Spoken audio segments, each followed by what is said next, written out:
Okay, so hi everyone, welcome to the XAF community stand-up. Today we're going to have a really exciting show. We're going to talk about AI integrations with semantic kernel. So we have been experimenting with AI for long already, like for 1 year since forever. So we finally have some good integrations to show regarding XAF specifically. So I'm going to start right to the point because I guess everyone else knows what is up and so on. So basically the idea is to integrate AI systems into current applications, in this case, XAF applications. So the first question that we have when we are working with AI is, which of all the possible flavors should I choose to connect my application? Usually you have a lot of frameworks in Python, a lot of frameworks in .NET, you have ML.NET. So many different type of things that you can use. And it's kind of really hard to pick on which way to go. So for us, it took a little bit of, it was like an adventure in general.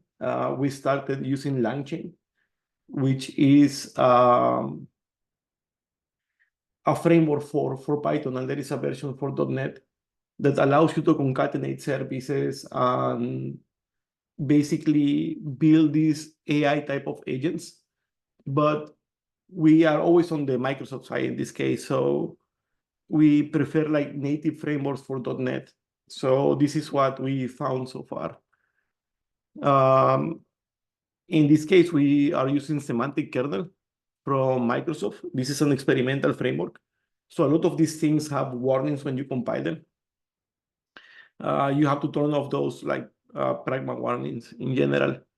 So the first thing is that what is a semantic kernel? Basically, this is kind of an abstract term. Semantic kernel is a collection of services, basically. In the most basic way, it's a collection of services. Basically, it's like the proposal from Microsoft for the dependency injection. You have a service collection, and you can retrieve services from it and orchestrate them along the way. So it's also an orchestrator. So it allows you to build your services and add the dependencies that you need. For example, in one of your services, you need chat competitions. You can add chat competitions. You need RAG, you add RAG, and so on and so forth. So it's a service collection, it's an orchestrator, it's a library of abstractions. There is a lot of parts in semantic kernel that you will reuse through like different applications. Basically, there are abstractions for files, for file chunks, for chat conversations, for messages, for agents, like which role is the agent. So you have like little indicators or little like base classes for all of these. You can extend them or use them. And it's a good proposal because if not, you will have to come with your own set of abstractions for your own system. So it's better to use like a standard proposal. And also it's a set of connectors. What do I mean by a set of connectors is most of the AI services are REST APIs running somewhere else. You can also run them locally, but it's like really resource consuming, so maybe it's not a good idea. Especially like in this laptop is like 4 years old or 3 years old, so it doesn't run well the local models. I also have a MacBook M2, MacBook Air, and that run the local model fine, but you have to have something like an ARM type of processor to actually run local models. So it's a set of connectors because it provides a set of standard connectivity to most of the AI services. Most of them share kind of the same implementation, which is OpenAI implementation. So, okay, we know what semantic kernel is. Right now, it seems like this, like collection of services. So what's the difference between that and dependency injection, like a service builder? Well, in general, it's the use cases that you're going to apply for it. So for possible use cases, we have seen so far the most popular is chat completions.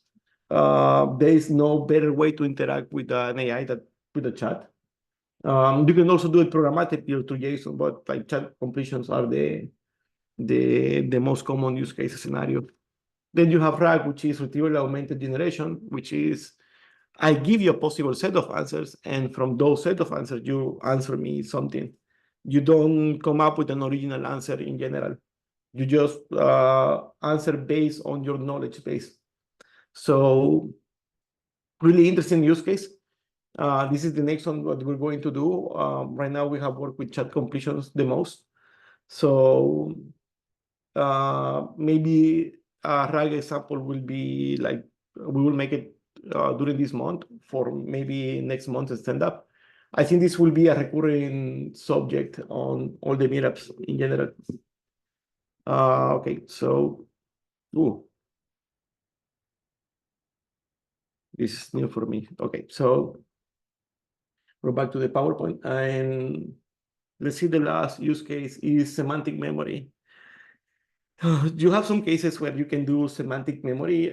Is another concept, which is the abstraction, for example, files, you abstract them to chunks, and then you can do RAG over this. Or you can have like really long context window. Those are another type of use case. The semantic memory you will use for both, for chat completions and RAG at one moment or the other. So we want to propose something for semantic memory too. By the way, this presentation was generated by AI. So the background on the slices is really different from each other. And I did this 3 times, and it seems that each time PowerPoint decided to have a different theme. So you will see how the themes are changing between part of the presentation. So, okay. So we have the common abstractions that semantic kernel will provide. The most common is that you will see everywhere is the chat conversation and messages. So it provides a way to handle chat conversation and messages like really easy, especially with the roles. You know who is answering, and you can prepare an array of text like one line is the user, one line is the system, one line is the tool. So you kind of understand who is talking there. So it's really interesting and useful part, to be honest. Otherwise, you just have a lot of work doing that chunking of the conversations. Then embeddings, chunks, and files. Embeddings are the significant numerical part of a piece of text, and how you can locate it in XY kind of I don't remember how we call that in English, but in Spanish it's called ejes. So in XY, how close are words to each other. So with the embeddings, you can mathematically know, okay, this word is close to this one, so I can use it to answer this message or so on. So this is like kind of the most common abstraction after the chat. And also you have like the typical dependency injection abstractions, like at service, at singleton, transient, so on and so forth. So you have like all the dependency injection orchestrator there too. So, well, talking about standards, there is this unofficial standard for interact with LLM models, which is the OpenAI standard, which is not a standard. It's not official standard. No one has said that this is the real standard. But everyone who provides you with large language model will provide you either their own way to interact with the model, or an OpenAI compatible API. So it doesn't matter which way you go. Usually it's not good to go like to a specialized type of interaction with the models. Right now, I can tell you that at least 100% of model interactions that we have done here in the office are through the OpenAI standard library. So you can actually not connect to OpenAI, connect to a local model like LM Studio, and you can use OpenAI REST API models to handle the communication.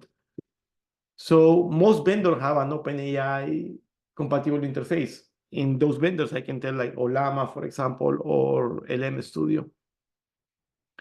So, well, with having this standard, you can interact with other services. Olama is like the one you run locally in your console, or LM Studio that I will show here also. I use a lot when I use Mac, which is usually when I'm outside of my home. Like Mac is for airports and for cafes. Like we meet in this place, Cake and Breakfast near my home. So we always go there. Like LM Studio is there with me. And well, this is the standard, and so we decided, okay, let's go to this. Like this will allow us to connect to a lot of models and large language model services without having to change the code or having to do some crazy abstraction.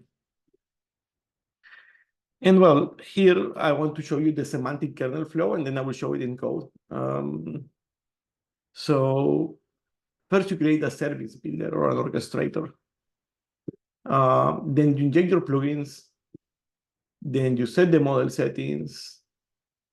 Then you add the connectors. It's like, I'm going to connect to OpenAI, we're going to connect to Olama or whatever. Then you build the services, and then, well, you have the magic there. So let me show you how application looks like using semantic kernel. I will show you the most basic demo. So in here, well, we have two applications. One is a test, and one is a chat window. So for the test, this is the most simple case. We have created a HTTP handler. We use this to connect to a local model. The local model is here, is in LM Studio. So in here, I wrote it like, write me something about El Salvador. And you can see that it was generating the text here. And maybe I can clear the logs. And in the most basic example of semantic kernel is you create a kernel builder, you add the service that you want, this is a connector, which is the chat completions from OpenAI. Then we're telling that we want to connect to a P3 model, and then we pass the API key, but this is asking us to send also an HTTP client. So with this HTTP client, we redirect the calls to, instead of going to OpenAI, we go to this URL, which is the local model that I'm running on LM Studio. See, you can see here that the URL is this one. So I'm running the chat completions locally. So the test case is something really easy. This is a chat without history. It's just, I'm asking something, give me the answer. There's no context on this. So the prompt is, tell me about the country El Salvador. I was born in El Salvador, so that's why I wrote that. And then you just invoke it, and then you get the answer. This might take some time. This actually failed. Maybe it took so much time. Yeah, more than 3. So let's put here like 10 minutes. I hope it doesn't take so long.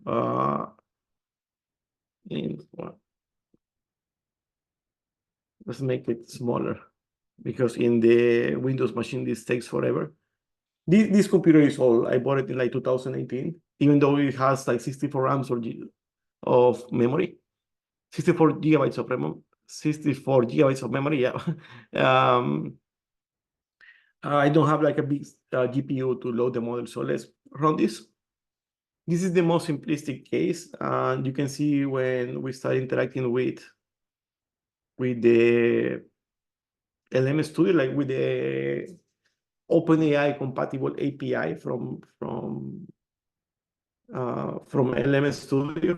So see, it started. Tell me something about El Salvador in 100 words. And now here is how you can see how the tokens are being calculated.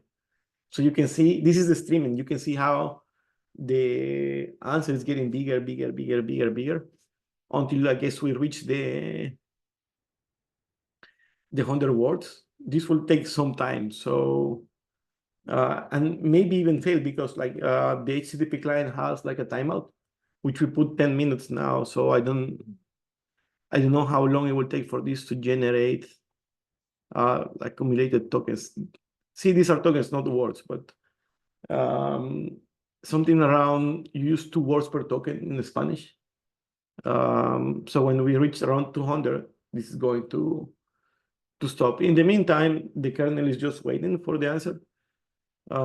Since we're not using streaming at the moment. Okay, so see, we should have the answer here in the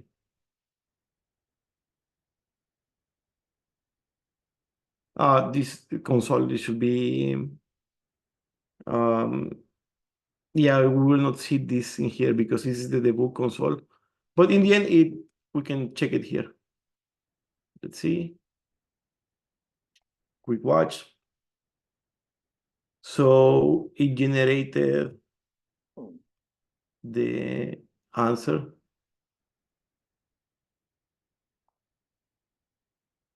Yeah, it's true. We're the smallest country in Central America. Let's see if I can get the. Yeah, here you have like this nested value. So this is the text in the end. Let's see, where did it go? Items.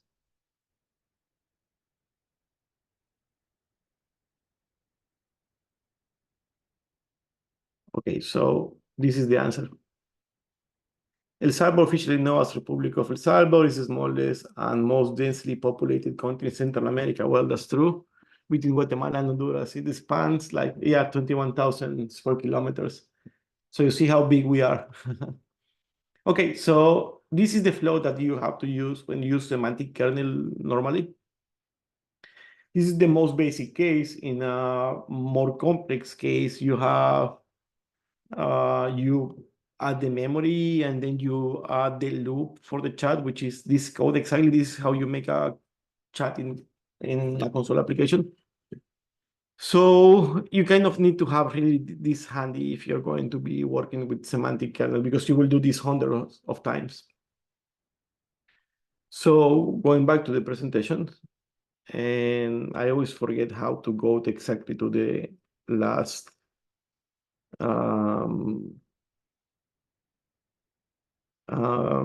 slide. So we were here, right? So this is what you have seen so far in the most simplistic way.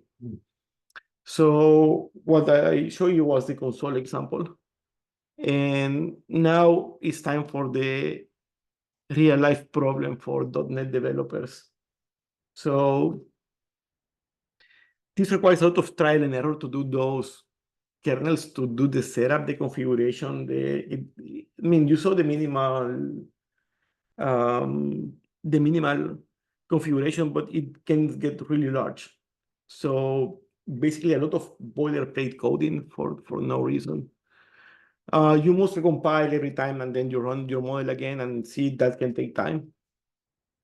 So you have a run parameter, you have to recompile, run, and blah, blah, blah. So it takes forever. There is no standard way also to maintain the AI flow. I mean, if you're writing code, basically you're writing code, and that's it. It's like once you have your flow done, to change it, you need to recompile the application. So there's no way to handle the flow. So now it's time to talk a little bit about us and our company. Well, like I guess everyone who comes here knows who we are. Sari and Bit Frameworks, and what we do in general is a lot of experiments. So of course, we will have AI experiments. So this is actually what we do. Most of the work that we do in the office I can say is for the customers, we do projects for them, we design the architecture for them, we run their programmer teams, but also we do a lot of experimentation inside. That's why I guess we are famous on the field, because whatever is new, we experiment with it, and we then show everyone that we know, like how to manage these integrations. Like we did that with Blazor, we did that with blockchain, we did that with XPO a long time ago, that we did a lot of experiments, like let's put it to the REST API and so on and so forth. So we do experimentations. This is what we do here in SARI. The other thing is, like, technology is a lot of fun, especially when you know how to use it. And especially when you're not working with these trivial tasks, like let's save a record on the database, let's retrieve it, let's create a new data set, or so on and so forth. Those like trivial things that you don't have to do if you use something like XAF or XPO. So technology can be like a lot of fun. And well, like let's solve a few problems. Let's see what we have here for the integration of these two ideas, like XAF applications and semantic kernel from Microsoft. So we have a proposal which is called the XAF Semantic Kernel Studio, which we don't know what it is at the moment. I mean, there is like a lot of ways to define it. These tools are kind of new, so it's hard to understand the way that they will end up. But at least what we have so far is that it allows us to really speed up the process of testing AI systems. So what we have here is something that will provide you with persistent configuration for kernels. You can save them and then spin them up, like several of them, with a slightly different configuration. So you can, in a few clicks and also like in a few minutes, test several configurations for your AI systems that will allow you to move faster in the flow. You don't have to recompile, deploy, so on and so forth. So this is the first thing that we wanted to have, like persistent configuration for kernel. So that's one of the things that we have. We want to have like some type of versioning of the prompts, and XAF provide the audit trail, and we can also have our own versioning system inside. So that's something sweet that we get out of the box. So why not to use XAF for that? Also, this allows us to use multiple configurations for AI subsystems. So the idea that we have here is that we Semantic Kernel Studio for XAF. We want to create subsystems, like these are the sets of instructions on how you interact with your system. For example, an interaction with your system can be through a chat conversation, schedule an appointment with your app, with your own system, with your SAF application. So we want to expose those little functions and prompts that you need as plugins, as what we call an action model right now. I mean, we have this duality of concepts between action model and AI subsystems. We don't have the specific details for each of them yet. They are mostly interchangeable, but we will decide the official name later, I guess.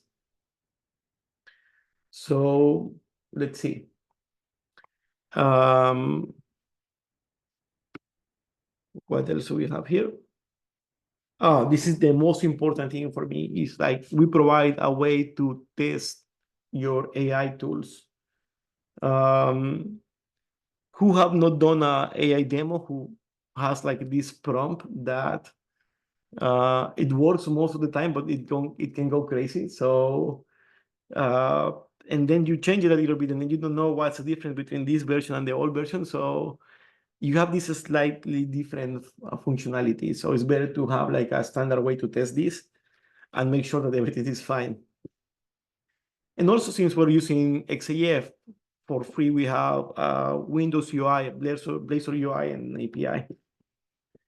And so we want to present this idea that we should create an AI application framework. That's the idea of SAF Semantic Kernel Studio, which handle use cases and abstractions. That's basically it. The use cases is how can I chat with my application to print a report that we want to provide an action model, like a set of libraries. Okay, this is how you do it in agnostic way.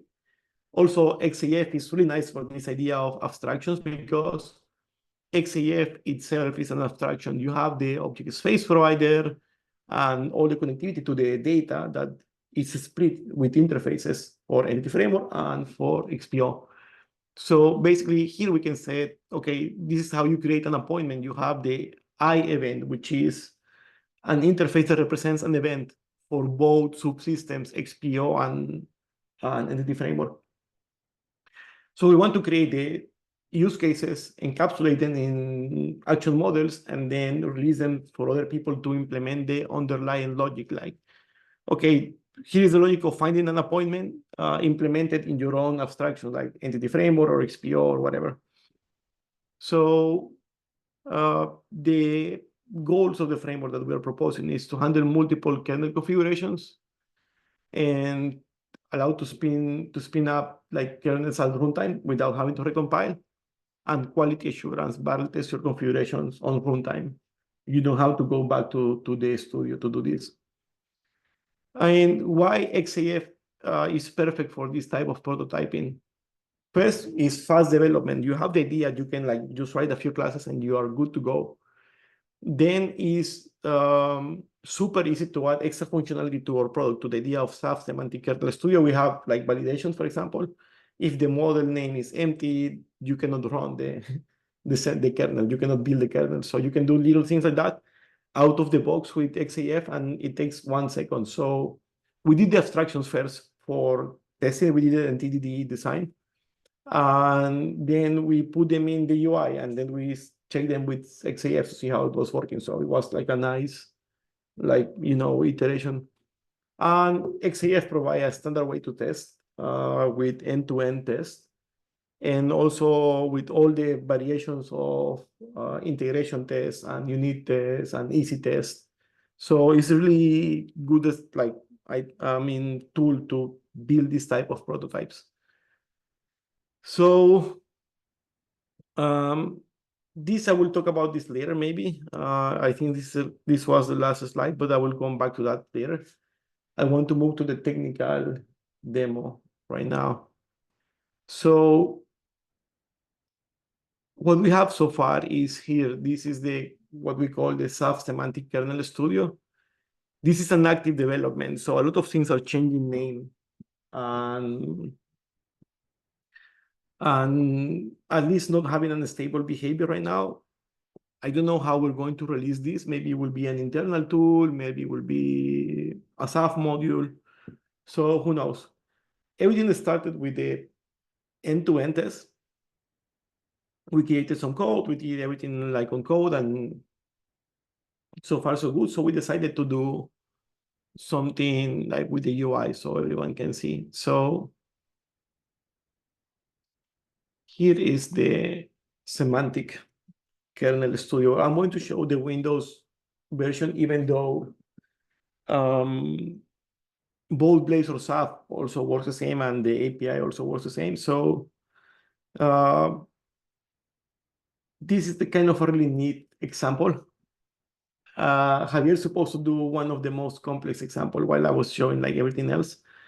I see if I can do that myself. So you can see like a complex flow going through this. So also, if anyone have any questions, feel free to use the chat to ask anything about the kernel, about the implementation, and so on.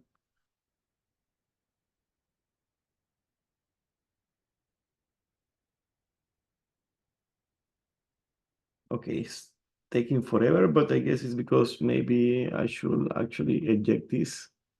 This will release a lot of CPU and memory.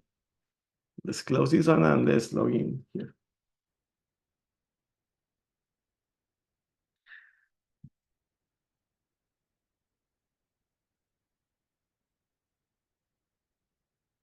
Okay, this application has been my baby for the last 2 weeks. I've been working on this. I was in a business trip in Moscow, and at least the abstraction part I did it there, and the UI started to work it when I got back home.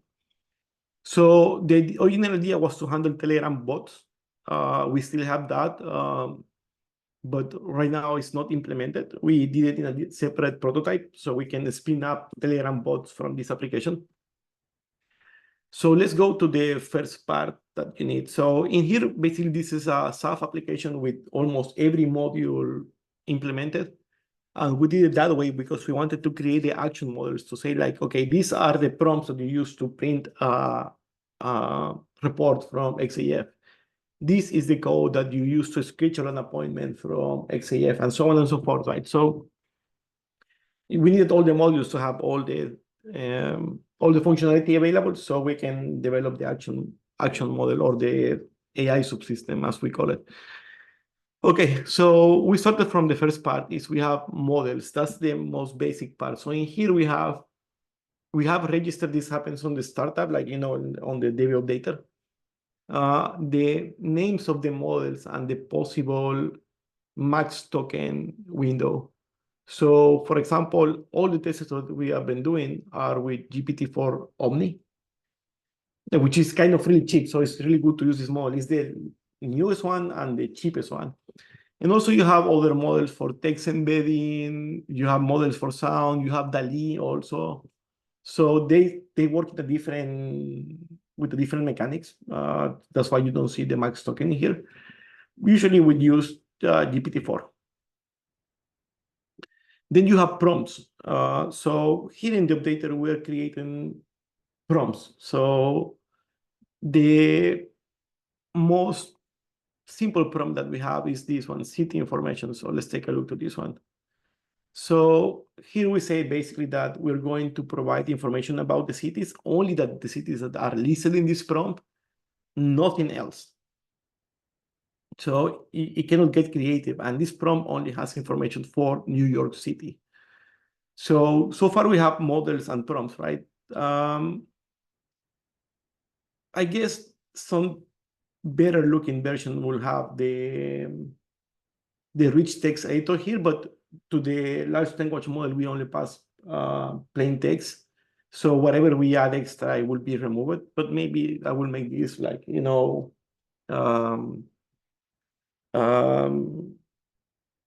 the rich text editor, because here I cannot make the size bigger, the font size bigger, and things like that.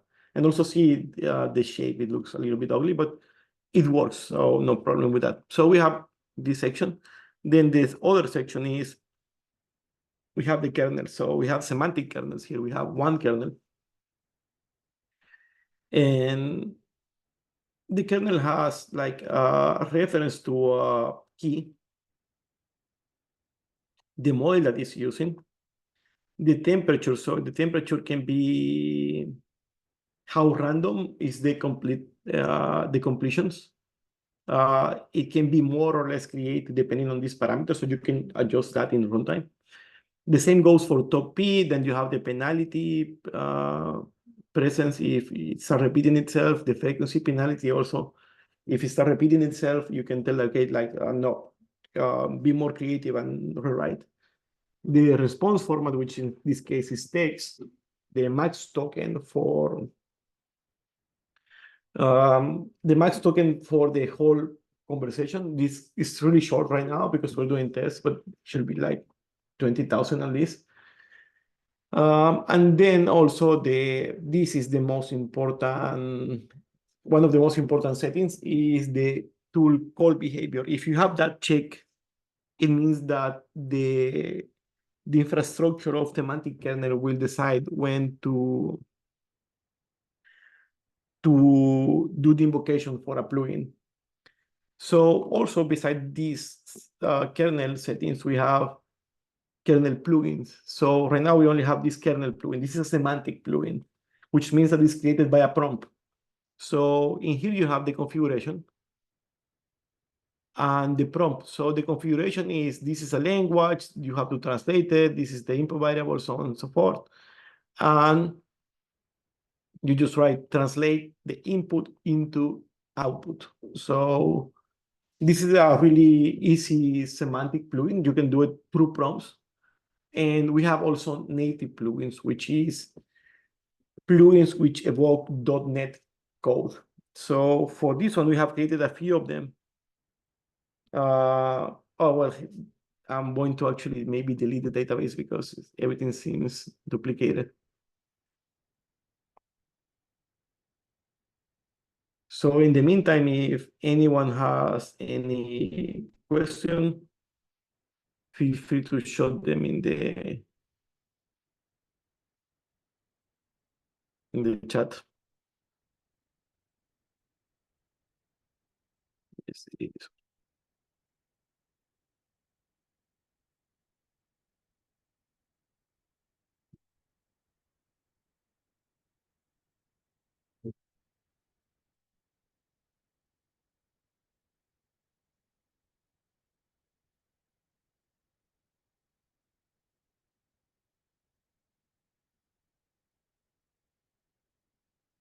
Okay, so let's start.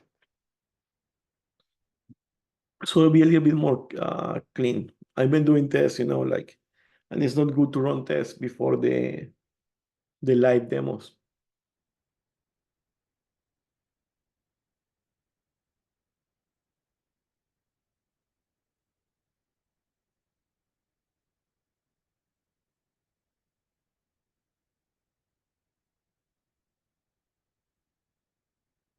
Okay, so where were we? We were in the kernel parts, right? So here we have the kernel, and this kernel has a plugin. I showed you the semantic plugin, but we also have some other plugins. So we have find available spot as text, get resources, save text to storage, and translate. So these ones are for the scheduler, these three. This one is like a generic tool that we did, and this one is the one that I show you there. So let's add this one right now, save text to storage. So now this kernel, when we build it, we will have the translation plugin and the save to storage plugin that we developed. And for the connectors, you have the keys. So we have this key. This key comes from an environment variable, or you can get it from just like from text and save it on the database as you want. So let's go back to the kernels. So far we have the kernel, the prompts, and the plugins. So we have the kernel. We have the prompt, that is the city information prompt. And we have the plugin. So let me show you this plugin. This plugin, we did it by code. So all of these parameters that you will see here are extracted by reflection. So the prompt is that each chat conversation has the OID, which is the owner ID. The kernel function is named save text to storage. This is what the description of what the method does, and the return value. So this is what we have got through reflection of the code. Let me show you this code really quick. This is like a real simple plugin. That was the first one I made just to test the idea. So here in action models, we have the text storage. You have the text storage action model, which only returns a list of types. And this is the plugin. So we have native plugin. This is a class that we developed, which inject an object space provider. And then you have these functions that this is the metadata that I show you here. This is this exactly. So if you can read XAF code, this is really easy. We get the object space, we find the current chat. Then if the chat is not null, we create a text storage, then we pass the chat ID and then the content, and then we save it and we commit. And we return the OID. And that's everything that we do here. So so far we have, again, the kernel, the model, the prompt, and the plugin so far. So other thing that we have here is that each kernel can have a set of tests. This is kind of the most important point here. We have these tests, for example, this prompt supposed to give information about New York and only about New York. So here we have two tests. Let's open this test. This test is information about Miami. So what the user tell me information about the city of Miami. And the assert prompt is like the assert on the unit test, that you can say, okay, this answer should have information about the city of Miami. So this is the question, and this is what I expect the answer to look like. So we know that this kernel, the prompt for this kernel is only to give information about New York City. So if we run this test, here you have the test runner, you have the tests that are going to be run and the results. So we execute this. Beautiful. Let's see.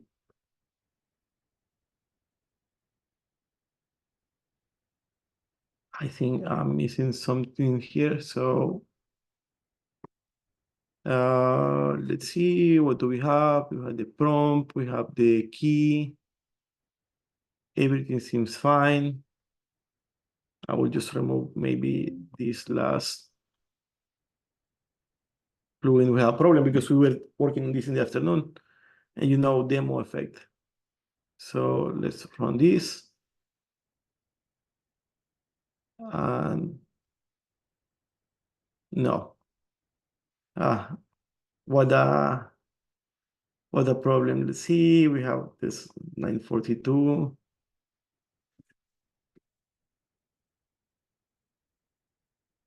Get the request, let's see.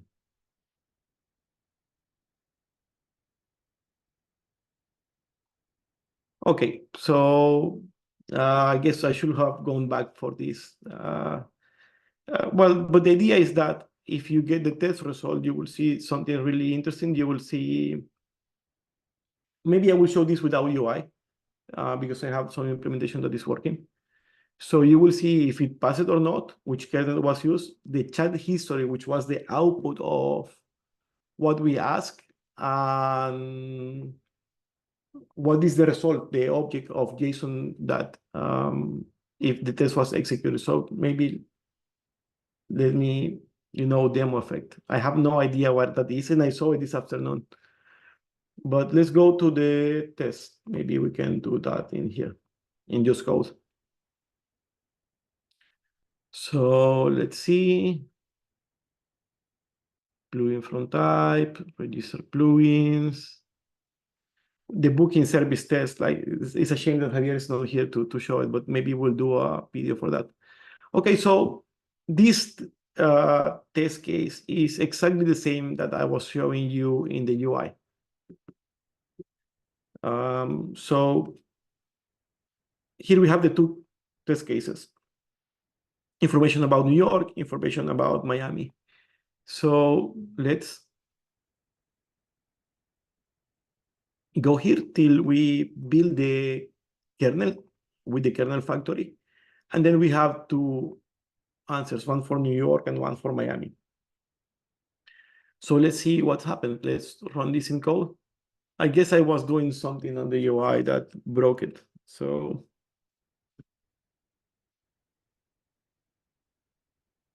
that's why I should turn on the validation again. I turned it off, like, because I was missing some data.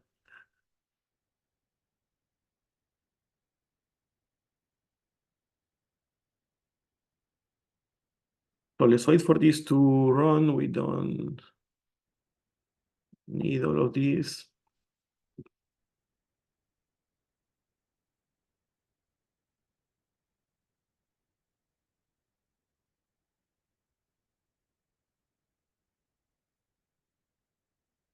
So what I want to show you is here. I want to show you the prompt text when we reach this part. So you can see, okay, this prompt is the one that only give information for New York.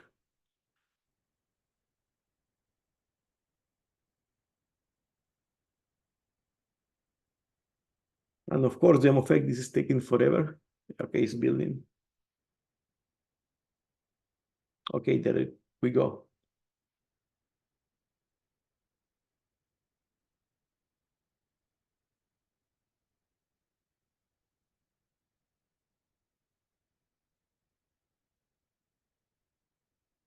Now it's doing all the stuff, startup, everything that you can do in code. So here, if we check the prompt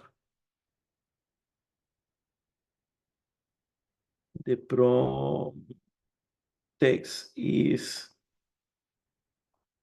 that you will provide only information about New York, and see this is the whole prompt, and these are the facts about New York that it can answer. So let's continue on this. We're creating the test cases in code. So the test case for information about New York City is we get the kernel, we tell the history, we tell like, tell me information about the city of New York, and the answer should have information about the city of New York. For the one in Miami, it's the same. So let's see what happens. So let's run both. I hope that there is not a problem with the, and I guess it is, yes. For some reason, I cannot connect to the demo effect. I test this all day. Maybe we run out of tokens. So the idea here was to just see the results that we have and show you that one return information about New York, one didn't. So let's see. Just let's go here. Maybe let's try to simplify this. This is all the boilerplate code that you're saving. But let's see, maybe let's check. Any questions on anything that I talk about so far? Well, I know I have an implementation that is running already, and it's on Blazor, so that will save the day. I hope so. So this is.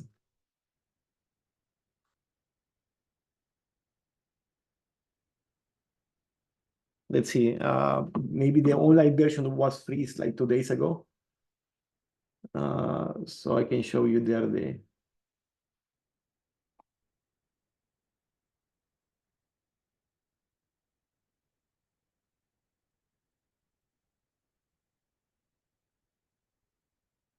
Okay, if there is no problem with OpenAI at the moment, this should run fine.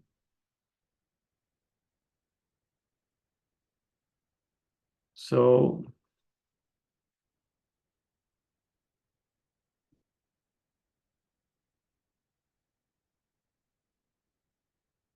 this is the same application. It's a little bit behind on the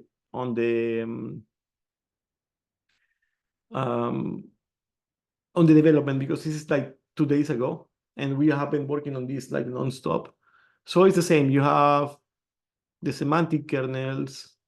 Here you have this one, and you have the test runner and everything. So let's run both of these. Let's see if we don't have communication problem with that API key, it will run. So the test to run, we have these two. I cannot run them from this view. So let me go back. Let's go to the test. So here, let's run both of these. So we have these two tests to run, and let's execute them. Okay, see, the information about Miami failed, and now we will see the other one soon. And this one passed. So if I want to see the information, if I want to see the results of the test, this is what we got in results. So the kernel that we tested is this one. The test passed. What we sent original was tell me information about New York City, and the system answered this. New York City also refers as NYC, it's a major city in the United States, blah, blah, blah, blah, blah, blah, blah. So it tells me some facts about New York City. So then the chat output is a JSON object on how this answer was evaluated. So the comment is the response provides a detailed information about New York City, including history, demographics, climate, and tourist attraction. So the status is passed because it contains this. This is the reason why it passed the test. So let's go and check the one for Miami. So tell me information about Miami City. I don't have information about that city at the moment. It's part of the prompt to answer that when it doesn't have information about the city. And the system failed to provide information about Miami City. So you can see here we have both of test cases, like one that failed, one that passed for one prompt. So if you want to put this on production, you just have to make a lot of tests from them all and say, okay, my prompt is good, my kernel will work. So we can see also this in reality. We can create a new chat. We select the kernel that we want, see the kernel information, and we start the chat. And I can tell here like, hi, tell me information about New York City. Send. And let's wait a little bit. Let's see what we have. And this is the answer. Now I can tell them, tell me information about San Salvador, El Salvador.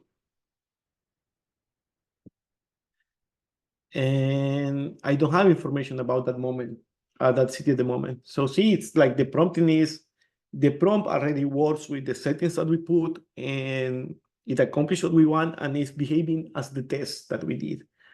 So in that idea is like this is like you can iterate super fast, add more testing and more testing, and then from your test you can do an inference and backward like reverse engineer your prompt from all the failed tests. You can tell like tell me everything that fails and fix it on this prompt. So the loop is really interesting.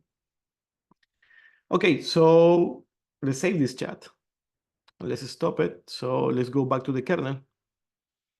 I wanted to show you the native function. I will not show you the one that scheduled the appointment because it has problem. Some of the changes that I did yesterday or today are exploding somehow. But let's see if we can make this kernel more robust. So let's go to the kernel here and let's add the storage plugin. Save to storage. Okay, so it's already there in the kernel, so good. Let's create a new chat.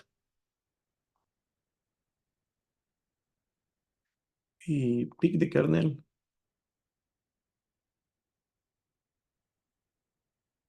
And we start the chat. Okay, now I will tell something like this. Tell me something about New York and save it to the storage. And see, this chat has a collection of attachments. So it should create it there. So please tell me info.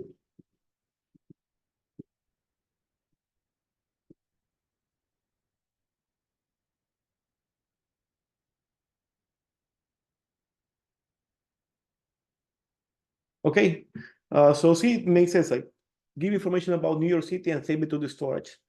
We have the storage function, so let's see what it does.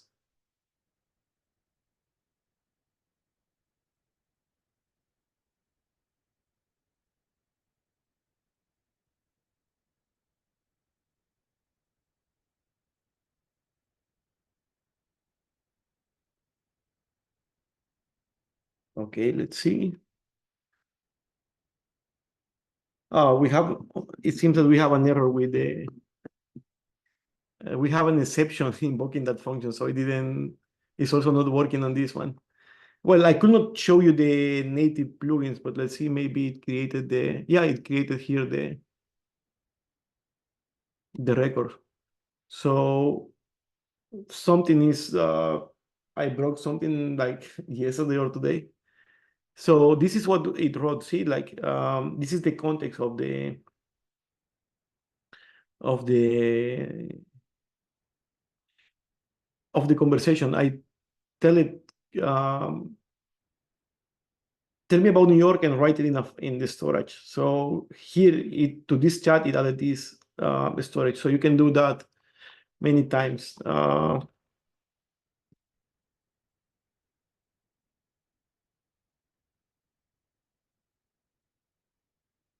Let's see if it managed to do it the second time. I think I broke something because I was doing a lot of refactoring, so something must be broken there.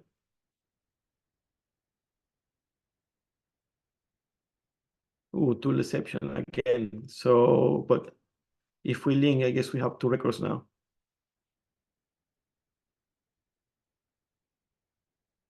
Just one. So it failed completely the second time. So, well, anyway, but you see that it created like a record in general. So we can invoke native functions. We have the demo that we can schedule a meeting by talking, like tell me like which days are free and so on and so forth. So that's a more complex demo. But this is what we have so far. So we'll make it better. It's a shame that I was playing too much around with this like since yesterday, and I broke the demo because the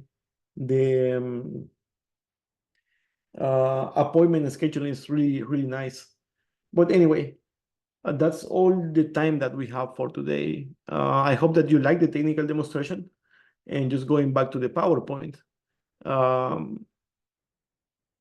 creates the perfect idea, like the perfect application model for automate with something like semantic kernel, because it has a well-documented API. It is agnostic. You create like agnostic code and you can manipulate the web version and the desktop version, and it's well structured on the design. So you know, like, okay, if I have to go here, I need to get the controller and push this action. So the flows are really well defined, and you do the stuff like with the same mechanics all the time.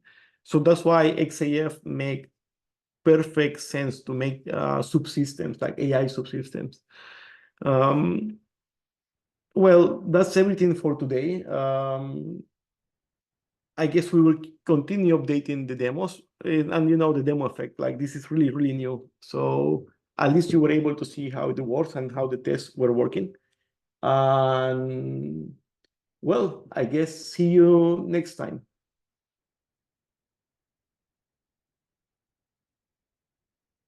So see you everyone in the next sub community stand up.